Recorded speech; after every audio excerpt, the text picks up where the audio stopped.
So what you do, okay.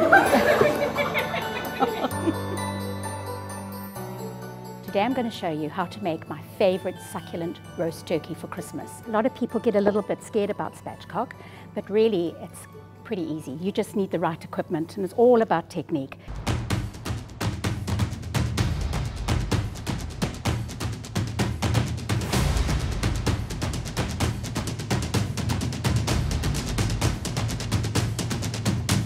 So the next step is to lattice the turkey. It really does add, I think, beautiful smokiness flavor and also a little bit of extra fat.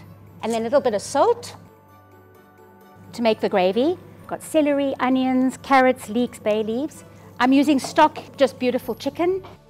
Just a bit of extra virgin olive oil, but we've got lots of butter soaking into the turkey as it cooks. Just big knobs of it. And this will just help crisp up the skin and make it absolutely delicious and succulent. Hey presto, there's our turkey.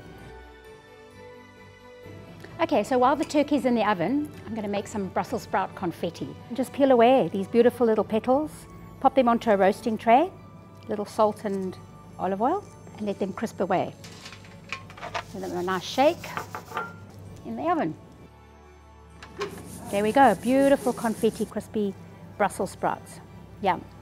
Here's the turkey. It smells amazing, it looks amazing. Now there's nothing better than a great gravy with your turkey.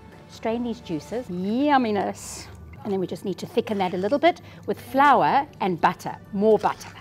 The mistake is with gravy is that it can be either too thick or too thin. You've just got to get it the right consistency and definitely no lumps. Okay, and then your beautiful juices.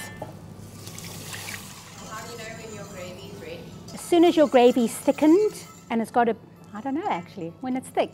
So now it's time to plate up our beautiful turkey. I've got beautiful these Brussels sprouts, all crispy, and then this beautiful gravy. Pour it over. There we go. You like a good breast. Sorry. Dying to try one of these. I think Kate, you do it. Yes. Yeah, pour on there, pour on there. Yum.